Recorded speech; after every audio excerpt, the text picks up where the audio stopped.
আসসালামু আলাইকুম রহমতুল্লাহি বারকাত। আমি আপনাদেরকে গত ছোট্ট একটা ভিডিওতে দেখাইছিলাম যে কীভাবে এখানে টাকা পয়সা ফেলে দিই। তো আজকে আবার দেখাইতেছি, দেখেন এই যে আমরা টাকা কীভাবে ফেলে দিচ্ছি।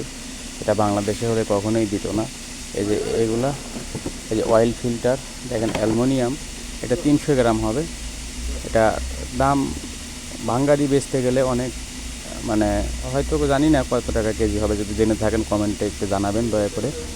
হ্যাঁ, এটা বাংলাদেশে হয়তো মূল্যবান জিনিস, এখানেও মূল্যবান, কিন্তু সেটা নতুন থাকতে মূল্যবান। এখন হচ্ছে সেটা পুরানো হয়ে গেছে। হ্যাঁ, এটা এখন মানে ফেলে দেওয়া হবে, যেটাকে বলে দিয়ে বাংলাদেশে বলে ডাস্টবিন। এই ডাস্টবিনে ফেলে দেওয়া হবে। এই যে বোতলের ডাব্বাগুলো দেখতেছেন, এই যে ডাব্বাগুলো দেখতেছেন, এটা হচ্ছে ইঞ্জিন অয়েলের ডাব্বা। এগুলো সমস্ত কিছু ফেলে দেওয়া হবে। এই যে নতুন নতুন ফিল্টার দেখতেছেন, এটা কিন্তু বেশি দিন ইউজ করা হয় নাই, তারপরেও এগুলো সব ফেলে দেওয়া হচ্ছে। এগুলো সব ফেলে দেওয়া হচ্ছে। তো ফেলে দিতেছি কোথায় সেটা আপনাদেরকে দেখাবো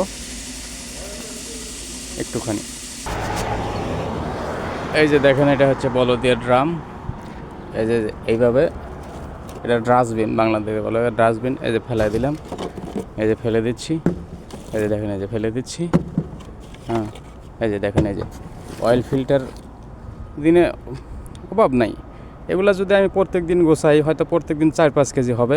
তো 4-5 কেজি হলে বাংলাদেশে আমার মনে হয় না যে এটা 50 টাকার নিচে কেজি হবে। আমার মনে হয় বেশি হবে, তো আমার জানা নাই। তো কেউ যদি জেনে থাকেন তাহলে একটু কমেন্টে জানাবেন।